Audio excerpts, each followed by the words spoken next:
Hello guys, 2.6 dinosaur update বিজিএমআইতে finally কিন্তু চলে এসছে।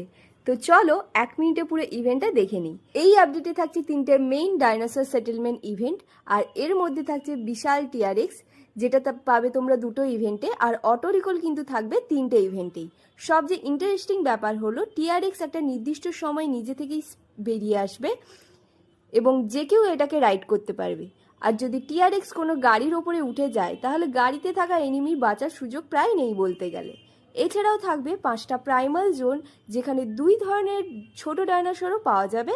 একটা হলো ভেলোসিরেপ্টর, যেটা অসাধারণ গতিতে দৌড়াতে পারে, আর অন্যটা হলো ফ্লাইং ডাইনোসর, যেটাকে ডিফেন্ড করার পর টেম্প করতে পারো, অর্থাৎ নিজেরাই রাইড করতে পারো। আর এই তো ডাইনোসরের একটা স্পেশাল এবিলিটিও রয়েছে, একজন রাইড করতে পারবে আর সে নিজের টিমমেটসদের এবং এনিমিদেরও তুলে নিতে পারবে। এবার ইচ্ছে করলে মাঝ আকাশে ছেড়েও দিতে পারে, যদিও যাকে ধরা হবে তার কাছ থেকে ব্রেক ফ্রি অপশানটাও থাকবে। তো গাইস, তাড়াতাড়ি বিজিএমআইতে ঢুকে ডাইনোসর ইভেন্টটা ট্রাই করে দেখো, কেমন লাগলো অবশ্যই কমেন্ট করে জানাবে। আর এমন আরও বিজিএমআই আপডেট পেতে কিন্তু ফলো করতে ভুলবে না। নেক্সট ভিডিওতে